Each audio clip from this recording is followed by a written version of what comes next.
Hello, I'm Robert D. Kennedy and I'm a professor of medicine at SUNY at Brooklyn, and I'm going to talk today about the interdisciplinary assessment of the older person. This is me.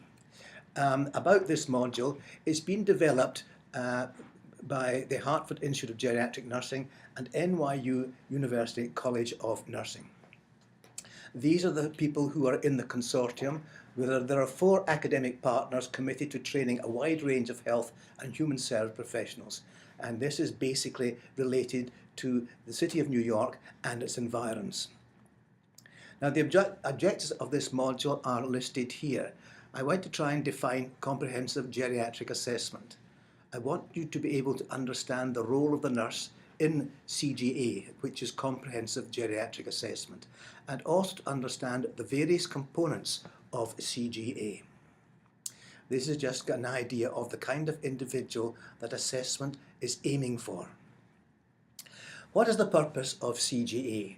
Well, it's to promote wellness and independent function in the multifaceted care of the older adult. And we've got to define function in this respect. Here is what function happens to be. It's an amalgam of the abilities in these domains: physical health, cognitive abilities, psychological function, and social well-being. But later on, I will discuss other domains. Now, here is basically the nuts and bolts of what CGA is about. It's multidimensional. It deals with all aspects of the issues in relating to the older person in maintaining their functional ability. It is highly interdisciplinary, and that means that other professionals, nursing, medicine, social work, and many others come together to perform the diagnostic process, to perform the assessment, which we call CGA. So to do this, we've got to determine the medical and the psychological and the functional status of the older person. This will require us to develop a coordinated plan of interventions, and interventions are no use unless there's long-term follow-up by the interdisciplinary team who relate to each other.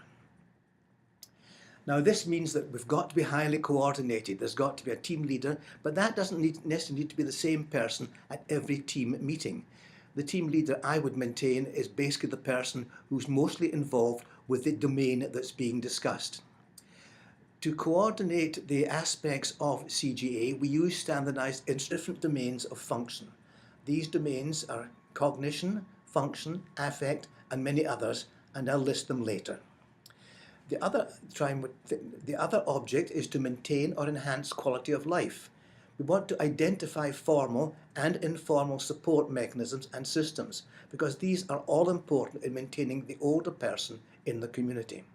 And finally, it's no use doing coordinated interdisciplinary teamwork unless we identify the prognosis, we monitor our effects in interventions, and we have long-term follow-up. Where do we do this?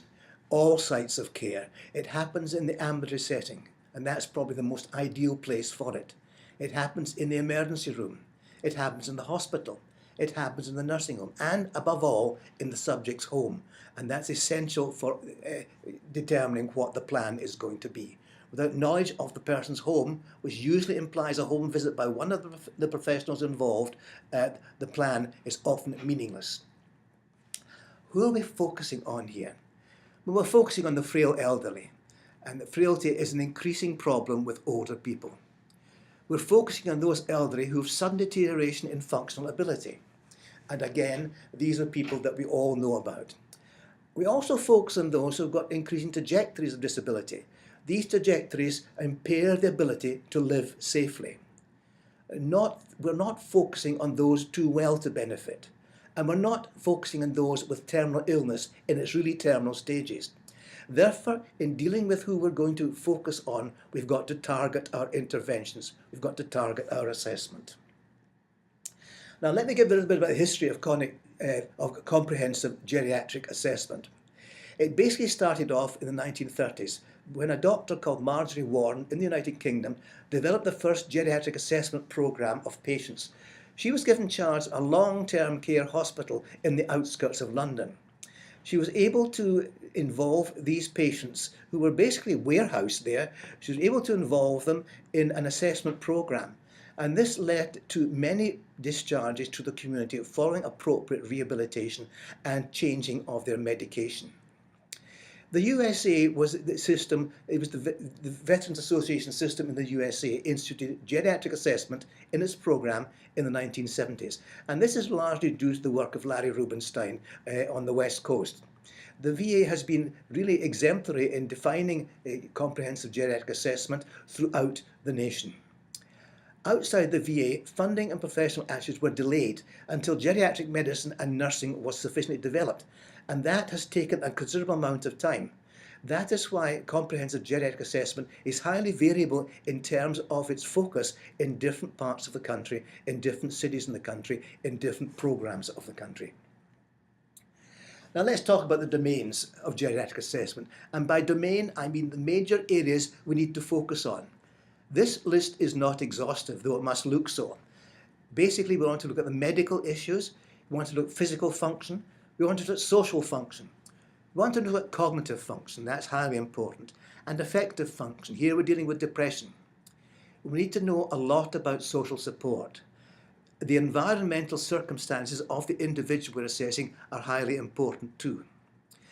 Assessment is going to be no use unless we're aware of the economic situation of the patient. That will determine what we're able to do, what we're able to obtain in terms of interventions. And we're going to focus on the quality of life, because it's no use having a geriatric assessment going on if the individual's quality of life is not improved. That, after all, is the end goal.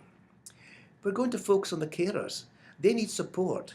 The carers are often ignored in terms of domains of geriatric assessment, but I think they're highly important, and they have got to be involved from the get-go. And personal, what is that? That's the individual we're assessing's viewpoint. Again, that is highly important and needs to be taken into consideration. We can't visit a geriatric assessment program on an individual who is unwilling, uncooperative, or who has got cultural issues with it. Now let's look at the medical issues. We've got to get a history, that's fairly basic, and we've got to get a corroborated history. Old people often will not give a satisfactory history, and it's important that the history is corroborated from a professional individual or a caring relative who has knowledge of the person you are assessing. We need to know in detail the past history, and that really means past, going way, way back to find out if there are any antecedent issues which are cropping up in the overall assessment and therefore require to be considered in the plan. Communication is essential in this context, and the direct questioning is what we need here. It's not the typical type of medical situation where you've got to find out what's wrong by indirect questioning. Old people, if you start with indirect questioning, will often lead you down the garden path to areas you don't want to go. So we need to deal with direct questioning. We need to deal with medication. This is where the brown bag comes in. This is where the individual needs to bring in all their medications that they're having. And all over-the-counter medications, they are extremely important as well. And borrowed medications. Quite a lot of old people borrow medications from relatives, from neighbours, from friends. And again, they will not tell you about them because they don't want the doctor or the nurse to know. And then, of course, we've got to come to the clinical examination. And here we've got to look at the clinical examination in context of the aging processes for that individual. We need to pay particular attention to sensory impairments because they often have major issues in terms of maintaining the older person in the community. And we also need to pay attention to cognitive impairments, which may be occult, which may not be obvious. Communication, a little bit about that. As I mentioned, use direct questions and open-ended questions, and be prepared to wait. You may need to lead the conversation if the person starts to wander off into areas that are really not relevant, but be prepared to spend time, and that's important. Inquire what the subject wants from you. That is also important. You need to know what their views are in terms of assessment. Also, you need to know what their needs are. These may be different from what they want. Many older individuals assume that symptoms of disease are parts of aging. This is very frequently the case. So specifically inquire about symptoms if you're told, "I'm perfectly fine, doctor. I don't know why I'm here. I'm no problem. Nothing is wrong." Delve into that because you'll usually find underneath these statements there's a considerable well of information regarding deficits. More about communication. You can't rush it. You need to spend time. The older person is not suitable for a 15-minute consultation if you're doing a comprehensive geriatric assessment. You may need to come back to it. You may need to space it out over 1 or 2 or even more visits. Obviously, the professional is going to respect the individual, but I need to mention that because some people who come to CGA late don't understand the need to involve that individual with a lot of respect. The environment in which you're going to communicate is highly important. An open area where other people can hear is not conducive to the individual telling you things they would rather not others hear. Old people are frequently private individuals and they require privacy to communicate adequately. If you don't have privacy, you're not going to get the backbone of the issues that you want to find. Speech and position. These are highly important as well. Speech is required that is understandable. Therefore, you've got to make sure that the individual can understand what you're saying. Accents vary. Mine varies. Other people's accents vary. So be careful that you let them know if you have an accent and ask them if they can understand what you're saying before you start questioning. If they can't, find out how you can deal with it, either by speaking slower or finding somebody who can interpret. When you're taking a history from an older person for CGA, again, be careful where you sit. You've got to sit opposite the individual. You've got to be able to see their face. You've got to be able to see their eye movement and their lip movement. And they've got to be able to see yours, because they may well be in the situation where much of the communication is not coming through voice, but through lip reading. Now, the questions are generally oral, but sometimes you'll need to use written questioning. Hopefully not too often, but that is a backup if you're not getting your point of view or your question across to the older person. And again, back to corroboration. Try and make sure that it is a professional, a healthcare professional, a relative, or somebody who can corroborate what the individual says. In exploring the individual's domiciliary situation, they are not going to say they live in a place which is a hovel. They're going to indicate that it's a good home. And this is something you need to have corroboration about. I want to talk a bit about the domain, the personal domains of the subject. The person should be aware of any decline. Ask them if they've noticed any change in recent weeks, months, or a year in issues of their function. Try and find out what the individual's expectations happen to be of this encounter, because it's important that the plan has a level of meeting these expectations. You also need to find out what the caregiver's expectations are. Sometimes they are extremely unusual or inappropriate. They may expect things to happen which are not going to happen. So try and extend your view to the caregiver as what is likely to happen. And I must mention cultural influences. These have a major impact on the care plan. The care plan cannot be isolated, cannot be made without influence of the person's cultural background. We have so many different cultural influences in this country that this is essential. What one individual may accept in a care plan may be totally taboo for another individual. Now, we want to talk about preventive measures, and I list some here, and I've deliberately not gone into details about cancer screening, because cancer screening is now a highly debatable subject. There is no debate about colonoscopy, which is required for all individuals over the age of 65. This should happen at 10 years if the last one was negative. And it is said by the Preventive Services Agency that it should be discontinued at the age of 75 if negative. I would disagree. I would say it should be continued probably till the age of 85, because people are living longer.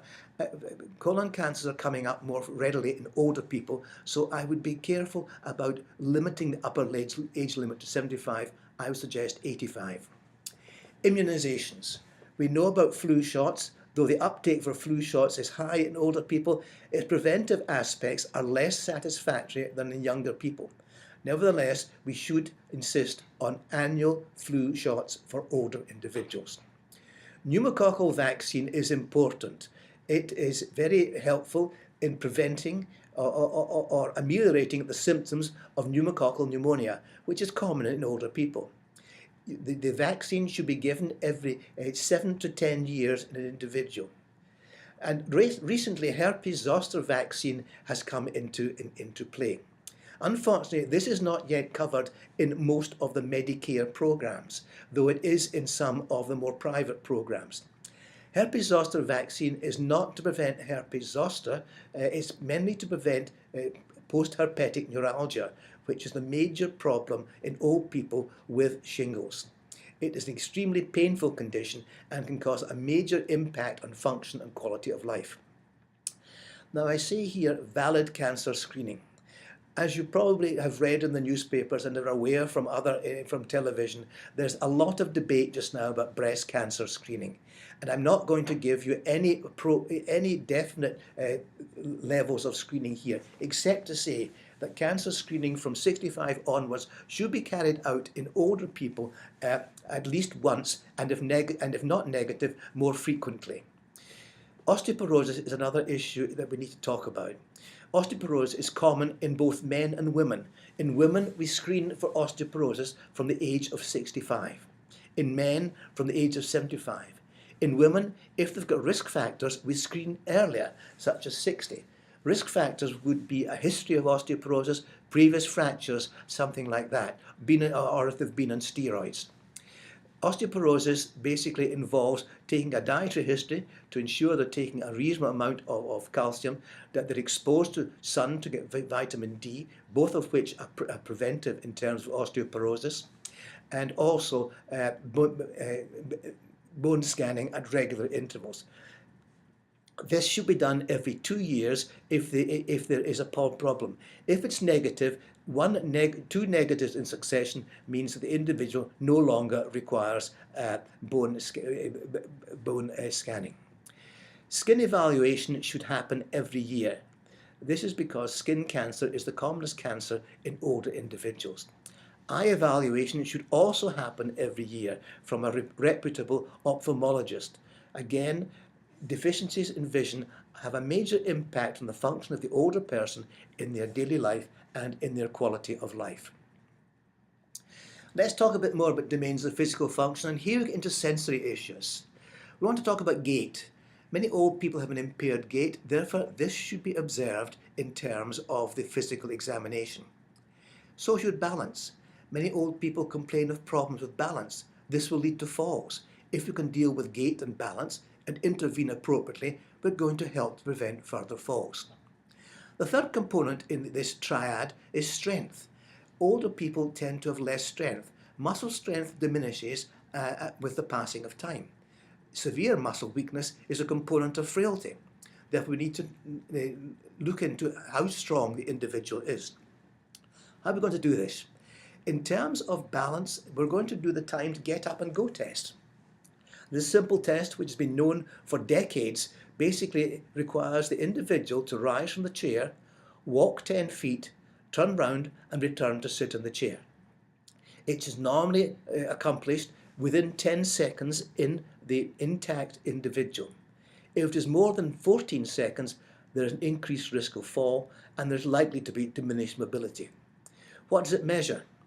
It measures both static and dynamic balance, which are both components that we require to remain upright. Here's some more issues in terms of physical mobility. The ability to walk from room to room. Can the individual climb a flight of stairs? Can they walk outside safely without assistance? And the gait speed. Can the patient walk 50 feet in 20 seconds without any balance problems? These again are simple tests which can be done in the consulting room, in the individual's home, in the ambulatory setting, if the space is available. Now a bit about strength. The standard measuring strength is hand grip strength, and this is usually the way that we define power in an older person.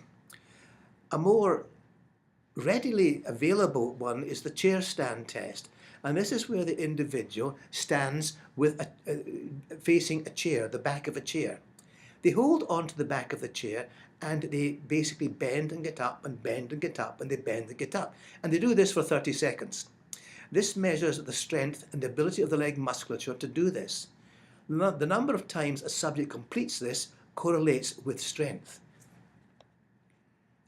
Now let's talk a bit more about physical function. I'm sure most of you are aware of the CAT's activities of daily living, called ADLs, and here they are listed. Basically, we have 6 of them: bathing, feeding, toileting, transferring from bed to chair, from chair to bed, from chair to chair, continence, and that means both urinary and fecal incontinence, and the ability to dress. All of these can be assessed, and if they have no problems, then they are independent. But you may have to determine whether they need assistance, and that level will also determine whether they are dependent or not, because the dependent individual will require more assistance than the individual who just requires assistance. The next step in terms of functional ability is looking at the instrumental activities of daily living. And here, what we've got to do is make sure the individual's ADLs are intact, and then look at these different areas. There are 7. Telephone use, meal preparation, housework and cleaning, taking medication satisfactorily without error, managing your own finances, being able to use transportation, and shopping for yourself. Now these are components that most of us take pretty well for fails. These are the things that tend to go first, and not all of them one at a time. You may find the individual is able to use the telephone and prepare their meals, but are totally inadequate to manage their finances. So again, take note of these, find out if you can, how well the individual can do these, and here again you're going to require corroborative advice. Who does this? Well, this may be done by the doctor, it may be done by the nurse, it may be done by the social worker, but someone's got to do it and record it. This is basically a project which looked at community dwellers aged 65 and over in terms of their IADLs, and they were followed at 1 and 3 and 5 yearly intervals to determine how effective the IADLs were in determining whether a person had impaired cognitive function or was developing dementia. As a predictor of instant dementia at 1 year, that is from being normal to 12 months later, if there was one impairment, it was not relevant in terms of the onset of recent dementia. If, however, there were 2, the odds ratio of that group developing dementia was almost 2.5 times that of the group that didn't have dementia. If there are 3 impaired, the odds ratio jumps to 4.5. So basically, the IADLs are very useful predictors on an ongoing basis of the individual developing cognitive impairment. We've got also to look at nutrition. We often seem to forget this, and this is important. The physician is not usually too focused on asking about problems of nutrition.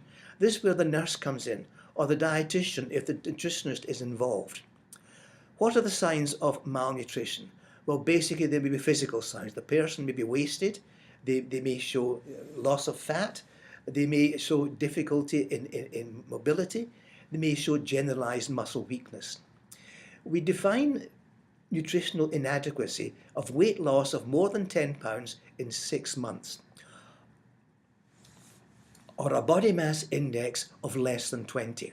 Now we know that more recently we've been told that it's slightly better for individuals to be a little bit above the normal in terms of body mass index.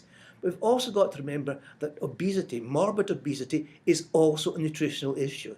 So that's got to be included in the assessment.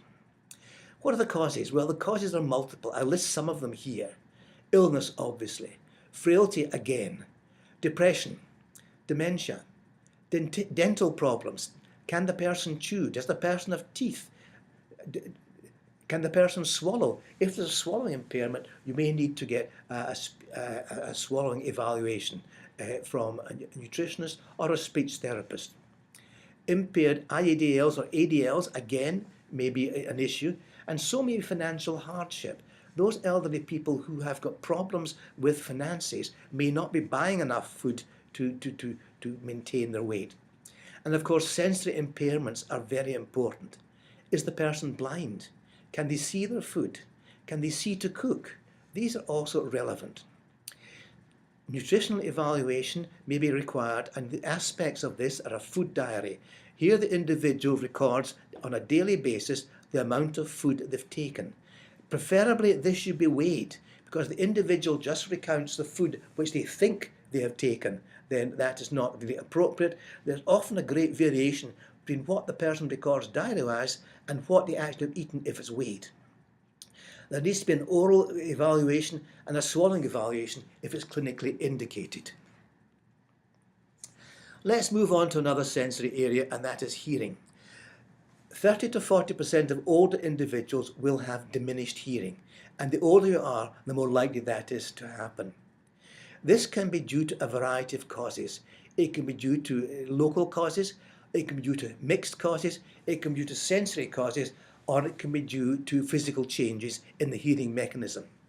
Bullet 2 lists some of these. It can be mixed. The sensory ones include loss of the hair cells, which are the transmitters of sound in the inner ear, and these can be impaired due to actual changes in the hairs themselves or to metabolic causes such as medications. There may be neuronal loss in the cochlear apparatus, which basically is required to transmit sound to the hearing area of the brain. Or there may be physical changes in cochlear conduction due to major changes in the little bones, the 3 little bones in your middle ear, which actually conduct sound to the area that are going to take it to the brain. Amplification may help. It helps in sensory hearing difficulties, also in neural difficulties, and also when there's cochlear presbyacusis. Now, when you have hearing problems, you're going to require assistance from an audiometer. Before you do that, make sure there's no wax in the ear. A lot of older people have got huge amounts of wax stuck in their outer ear, and you can't adequately hear if sound has got to get through this wall of wax. So make sure the wax is removed before you send your patient off for audiometry.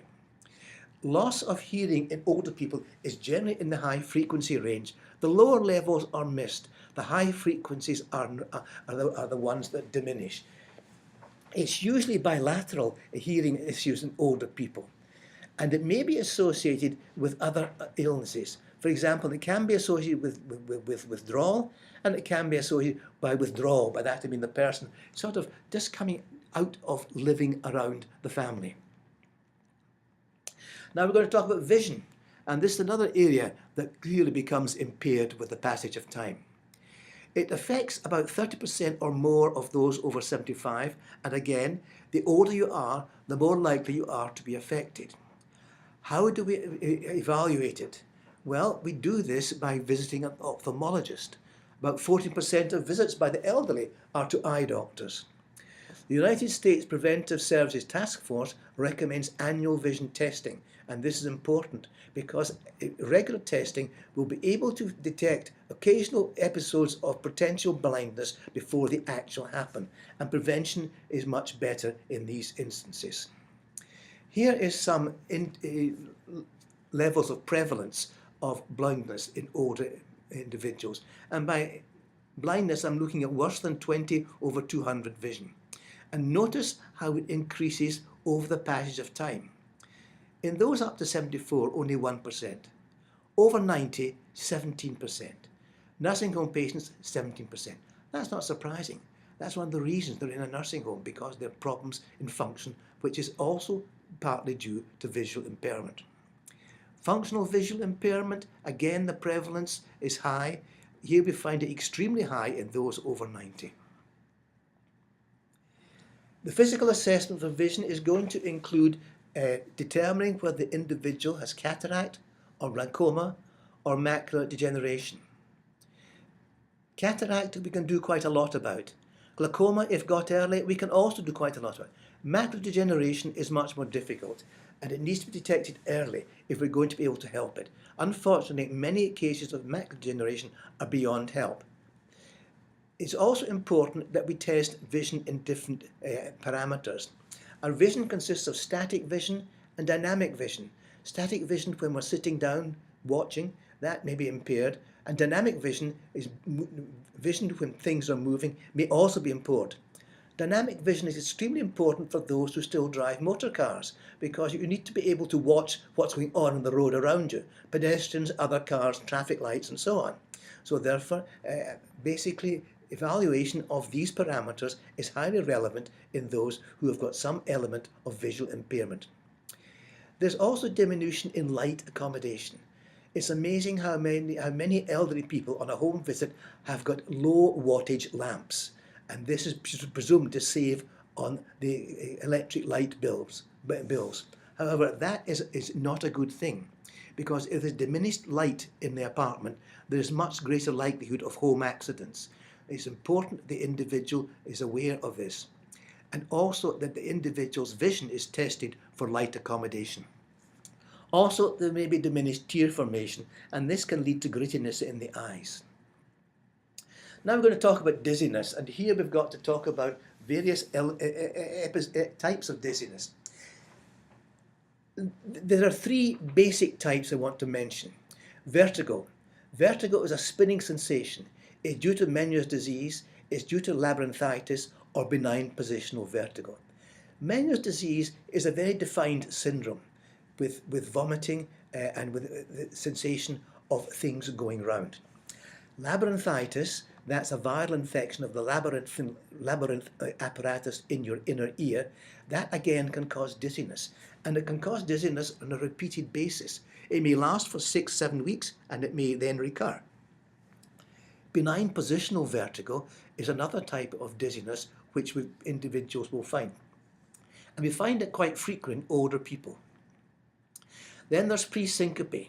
This is when the individual feels like near fainting. This is generally due to impaired cerebral perfusion. That happens when there is orthostatic blood pressure. The blood pressure is too low. And this happens when the individual changes position rapidly from a sitting or a supine position to a standing position. The autonomic nervous system takes time to accommodate between these two areas of standing and sitting. And it may be that the individual makes a move quickly, then they are going to feel the sensation of falling. This is when people fracture their hips, when they get out of bed first thing in the morning and stand bolt upright without waiting, because they get benign positional, they get orthostatic changes.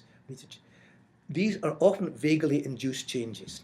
They may be induced also when a person is eating. I've seen older individuals who develop faintness when eating, and this is due to changes in cerebral perfusion due to blood being shunted to the alimentary system. And this may, in the person who's got impaired cerebral perfusion, diminish the cerebral perfusion and lead to a sensation of faintness. Disequilibrium.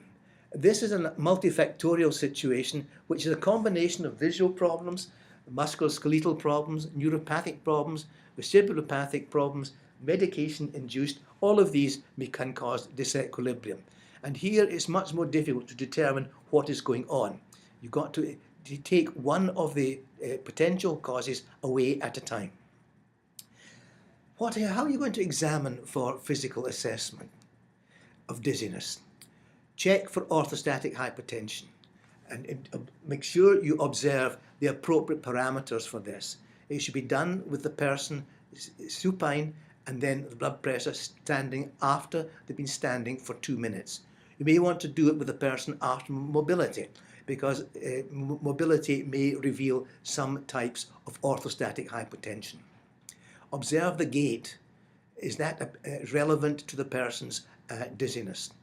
Perform a head hanging test, which is called the Dix-Hallpike test. Now this is a test which evaluates benign positional vertigo. It's quite a complicated test. It requires the individual to be sitting with their legs apart on the floor, and then the person has got their head erect. Then you lie the person down and you turn the head from side to side. You've got here to observe the eye movements, and the eye movements may not come on immediately. If there is benign positional vertigo, nystagmus will develop, and this is rotational nystagmus, So if that's present, the test is positive and the person has got benign positional vertigo. A word of warning, this test is not easy and there are fallacies in determining it. But sometimes it's all you've got to do in determining whether the person has got benign positional vertigo. Above all, when there is dizziness, when there is problems of balance, evaluate all the medications. Take a history of the patterns of occurrence. When does it happen? Because the pattern of occurrence may give you a clue as to what is causing it. Now let's talk about physical assessment of medications. This is usually done by the nurse practitioner, but it may be done by the MD. All medications have got to be reviewed, the reasons for use, and understanding by the subject as to why they're being used. You'll find extreme variations in individuals' awareness of why they are being prescribed some of these medications. Also need to check the dose frequency and the times. Much confusion can occur in this area. The other thing to remember is, has the prescribed medication been prescribed from the hospital or has it been prescribed by the primary care practitioner? Because too frequently medications which are prescribed in hospital are inappropriate once the person has recovered and gone back to the community. So it's important to note that. Check for over-the-counter medications and alternative substances. Again, the patient may be extremely reluctant to let you know about these because they may feel guilty that they're taking them without the healthcare practitioner's knowledge. It's estimated that at least 40% of patients or subjects are taking at least one alternative substance or over-the-counter medication. Many are taking several.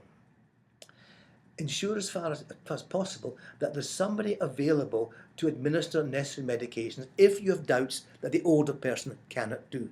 And check frequently. That's extremely important. Tablet counts, reinforcement of instructions, that's all very necessary, very important. Now we're going to deal with cognitive assessment. Well, the reason for this is pretty obvious. Cognitive decline doubles every 5 years after the age of 65. When a person's in their 90s, there's a 50% chance or more of cognitive impairment. Individuals who are cognitively impaired are often initially unaware of it. Or if they're unaware of it, they're scared of it and mask it. And you only will get identification of it with clever and close questioning. A brief cognitive screening is thought to be important for those over 75, but at the moment the Preventive Services Agency does not advocate dementia screening for all old people. It may be the individual does require it if they're impaired ADLs, IADLs or other aspects which suggest there could be an element of cognitive impairment. What are the tests that we use? Well, there are many tests here, and many hospitals, many professionals have got their own favourites. I list some of them here, and the ones I list are the ones that have been corroborated, that have been published, and are fairly easy to identify and do, and they don't require too much time. First is the three-word recall. You give the individual 3 words: book, pen, table. Ask them to repeat them, then ask them later on after a gap of time. There's the clock drawing test. This is where you ask the individual to draw a clock with the numbers in it and then draw a time with the hands at the appropriate time. This basically tests executive control and visual spatial function. The mini-cog test is a good test because it's a combination of the two above, the 3-word recall and the clock drawing test. A person has got a normal mini-cog if all 5 components are correct, or if they have 4 out of 5. You score 1 for each correct word recall, you score 2 for the clock drawing test. The problem with the clock drawing test is that it may become obsolete, because now people have got watches which do not have hands. Therefore, you may find that the individual is not going to be able to draw hands any longer. Now, the Folstein Mini Mental State Examination, this is standard. It's normally used in terms of determining cognitive function. It doesn't determine dementia, it determines cognitive function, and the maximum is 30. Less than 24 suggests possible cognitive impairment. and it looks at various aspects of the individual's cognitive performance: time, placement, identification, memory, recent memory, historical memory, and so on. There are certain caveats about the Folstein Mini Mental State Examination. First of all, it requires a decent level of education. It requires the individual to have comprehension of English or any of the languages it has been tested in. It requires motor skills because there's a writing component. It requires visual skills because there's a visual component.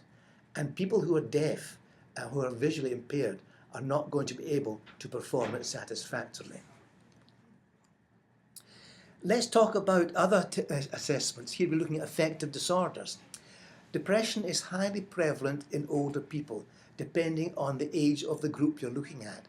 Rates are variable. They vary between 2 and 45%, depending on the population and where they are. But generally we talk about depression occurring in 15 to 30% of older individuals, and again it's commoner in those older individuals who are more advanced in age and those who are bereaved or solitary. Subclinical depression is common, and it may not reveal itself too readily. Many of those who have got depression in later life may have a history of depression earlier, and that's why I stressed the importance of taking a good past history. Also, depression may occur in the setting of Alzheimer's disease. Depression with Alzheimer's disease or Alzheimer's disease with depression are not infrequent. How do you determine in testing it? Well, there's the depression score, which is a 4-question test. And the questions are you satisfied with life? Do you feel that life is empty? Are you afraid that something bad is going to happen to you? Do you feel happy most of the time? And basically, on the basis of this, if the score is 2 or less on this, then the person has got depression. In that case, they need to go on to a more severe, a more involved depression scale, and that's the Yesovich 15-point depression scale. And that can be readily obtained from online. SSRIs are the first line of treatment for depression, and the treatment in older people is going to require at least 12 weeks. Now, older people are extremely reluctant to take antidepressants. They feel that there's still a stigma in taking medication for a disorder of the mind. Therefore, you may need to be careful in how you present it to them. Social assessment is again important. I list some of the obvious areas here. The support system. How effective is it? Is it solid or is it on and off? Living conditions. Are they appropriate? What are the cultural needs, the ethnic needs and beliefs of the older individual? This is very relevant for the program that is being conceived. Also, you've got to take into consideration the individual's wishes and beliefs. Spirituality of the individual as a component in terms of social assessment, that's important as well. And of course, advanced directives should always be done, or at least mentioned to the older individual. There may be some ethnic areas where advanced directives are inappropriate, for example, some Eastern groups, but again, it's important that you do mention the need to consider it. And finally, abuse. You need to be aware of abuse issues in the elderly. Most of it is occult. An older person is not really going to volunteer that they're the subject of abuse, but be aware of it in terms of the social assessment and have discrete questions available or observations available to detect whether there is any of that around. I want to talk about the home visit. And the home visit is extremely important in terms of determining what your plan of care is going to be. You need to know the domestic arrangements. Who is dealing with the home? Who is organizing the home? Who is responsible for cooking? Who's responsible for cleaning? Who's responsible for maintenance of the home? You need to know the architecture. Is the architecture appropriate in terms of an individual with mobility impairment, visual impairment? Are there stairs? Are there areas which are difficult to get into? You need to also consider physical impediments. Are there steps? Are there loose rugs the person can slide on and fall? Are there pets the visually impaired individual can fall over? Are there electric cables all around the floor from computer to TV and so on? Again, a hazard for the individual who's got gait problems. What's the light level like? Can the individual see readily all the aspects of the home that they need to? What is its cleanliness like? That is also extremely relevant because it gives you an idea of the person's ADL abilities. Is there food in the house? It's amazing how frequently in an impaired individual you'll find that there is minimal or no food in the refrigerator, and they're really getting by on neighbours bringing in food or delivery food on a regular basis. And again, check the medications. This is where you can determine whether the medications are prescribed or not prescribed, over the counter or other. The social worker has got a role too. Basically, that's to organise a supportive and safe programme for the individual. To ensure that the person is getting appropriate entitlements, many entitlements are kind of difficult to determine whether the individual is entitled to them, and that needs to be looked at. Money management for the older person who's got impaired cognition or impaired visual ability is important. There are now programmes in many areas which deal with this, and it's important that the older individual is aware of this. The final thing I mentioned here is the acceptability of services. It's no use putting in services if the individual is not going to accept them. All of us working in care of the elderly have had numerous occasions where home care services have been instituted and the older person has sent them away. That is something that has got to be expected, unfortunately, and you've got to try and negate that by introducing it on an appropriate way. Many older people still have prejudices in terms of home care or the kind of home care individual, and that has got to be paid attention to. I want to mention a little bit about the team. I haven't mentioned in much detail the team, but the team is an expandable group of healthcare professionals. There are the core ones, the nurse, the doctor, the social worker. Then there are the next ring. There is the family, there are the speech therapists, there are the pharmacists, there are the physical therapists, there are the occupational therapists, and there are others beyond that too. So basically you've got to remember that each team member has a role, has a voice in relating to the area that is their concern, and they need to be heard. Integration of the teamwork across care boundaries is essential. Teamwork on care has got to be done on a progressive and integrated manner. There is no area of boundary here. There is no territorial issue here. It's got to be conjoint. There has got to be involvement of the principal caregivers and the patient from the beginning. Basically, if the patient is not involved, your plan is useless. So that has got to be taken into account. There's got to be regular review, including preventive interventions of the care plan with the patient, with the subject. It may be that some of the interventions are not working, and therefore you've got to reconsider them and determine what you're going to put in place. Finally, case management is one way of dealing with care delivery. It's not the only way, but there's the usual way. But again, case management requires a team approach, a very vivid, vital team approach. These are some ladies I thought you might be interested in seeing who clearly have no problem with socialising and have no problem with getting out of doors and doing functional activities. And this is an important comment. The individual for the care plan should be encouraged to be involved in community activities. These can be maybe not 10-pin bowling like these ladies, though if the person can, so much the better, but they can be all sorts of activities.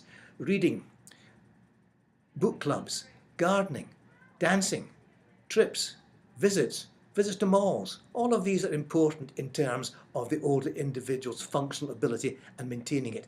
It also allows the older individual to integrate with other older individuals, and so they're not solitary.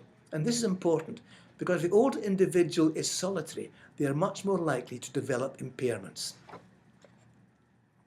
I'm going to give you a case study. We'll call her Mrs. H. And Mrs. H is a 90-year-old widow. She lives in senior housing and she has no children. She's been a widow for over 50 years. Her husband died very young. And her main social support is her 65-year-old niece who lives 3 miles away. And the niece is in daily communication by phone or visit. Mrs. H is very socially active in her senior housing. She is the person who determines whether people need more help. And she has been productive in getting groups going, tea parties going, and so on. But for 2 years, she has complained of intermittent lower backache and dizziness, and had 2 falls in recent weeks. She is also noted to be recently intermittently confused with hallucinations, which are a new development and worry her considerably, and these have been associated with her back pain. Despite her activity in the facility, she's a very poor historian. She minimises medical issues. She minimises impairments. If you ask her a question about, shouldn't you see the doctor? I don't want to bother the doctor with that. The doctor's too busy for that. She also complains of recent deteriorating vision and has been losing weight.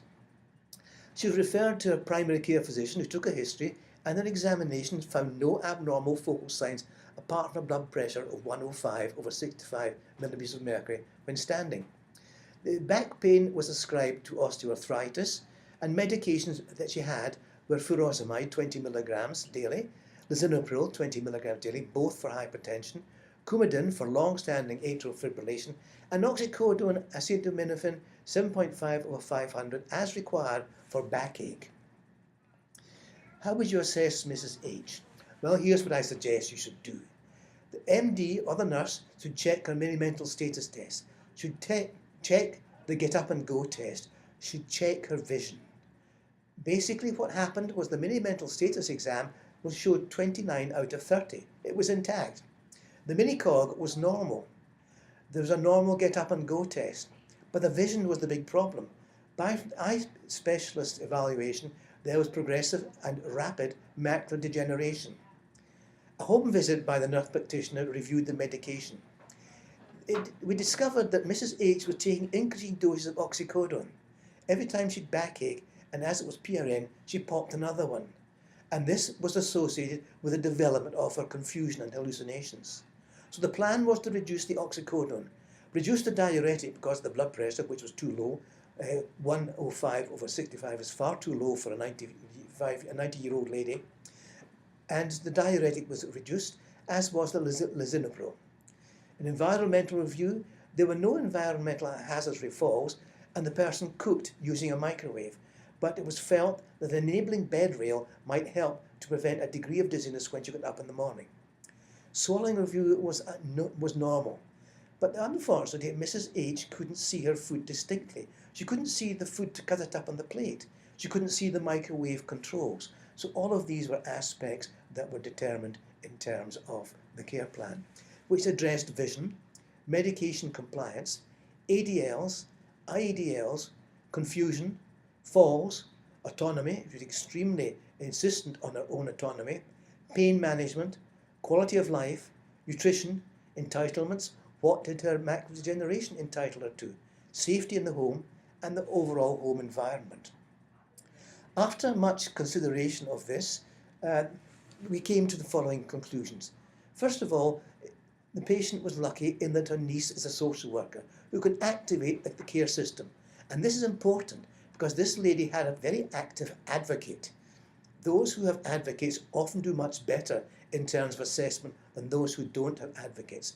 And the team becomes the advocate for that individual who's undergoing CGA.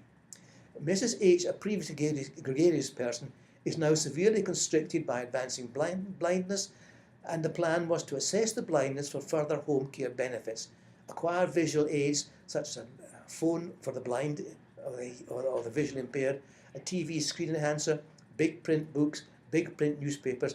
All of these were instituted. They did not produce any real benefit. A home care worker came, but the problem was Mrs. H tried to do everything before the home care worker arrived. This is not uncommon. We needed to continue the beautician. She's extremely focused on how she would appear, and therefore that was continued. Mrs. H is still scared. She's not eating. She's still frightened in her home. She needs company for quality of life. As the other intervention did not seem to cause any benefit, and had left her depressed, scared, unable to cope. A trial of residential care was suggested and the patient agreed. Now, normally what we do when we do a CGA is try to prevent residential care, but sometimes it is important because it may be a place where the person blossomed, and that's what happened here. Initially, Mrs. H disliked the home. She disliked losing her autonomy of her own space. But within 10 days, she was much improved. She was socialising. She started to organise the home. She was eating better. The back pain had gone. There were no hallucinations, and there were no falls. And indeed, on visiting, she would state, "This is my home now." This gives you an example of how the team works in terms of comprehensive geriatric assessment. Here are how it affects the individual. It optimises health outcomes. It improves function in the deficient domains. It improves the quality of life and diagnostic accuracy. Hopefully, it reduces unnecessary interventions and services, and that's important because too often too many interventions are suggested which may not produce benefit. It's important that the unnecessary interventions are eliminated. Also important is improving the long-term care and community care. And finally, extending the subject's time in the community. And this is one of the main effects that comprehensive geriatric assessment has been shown to have. What of the future? I mention this because of the Affordable Care Act, and this is going to impinge on comprehensive geriatric assessment. It's going to result in team-orientated medical homes, which is going to have a very major impact in terms of geriatric assessment. We're going to have advanced care practices which are going to deal with comprehensive geriatric assessment in a much more important, practical and meaningful way. The Affordable Care Act is also going to be involved in transitional care, which hopefully will deal with that gap between hospital admission and the person returning to the community. And this, as a result, will lead to major changes in how primary care in the community is organised. The further probabilities I list here. Advanced care practices will develop risk-stratified case management. Access and continuity of care for defined patient population will occur. Planned care for chronic conditions, preventive care involving patient and caregiver will also be important from advanced care practices or the medical home. Coordination of care across the medical neighbourhood will be one of the major results of the Affordable Care Act if all goes according to plan. And the medical home will result in increased payment levels for the different individuals involved in the care of that subject. Who's going to decide this? We don't know. It may be CMS or it may be another accrediting body. That will decide at the end of 2013. That's my talk. I hope it's been of value. There will be some questions on this. Thank you. Bye-bye.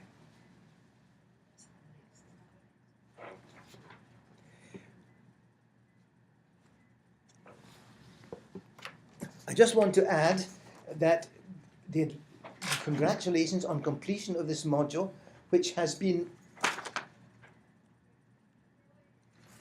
developed by the Hartford Institute for Geriatric Nursing, New York University College of Nursing, and the combined New York Geriatric Education Center.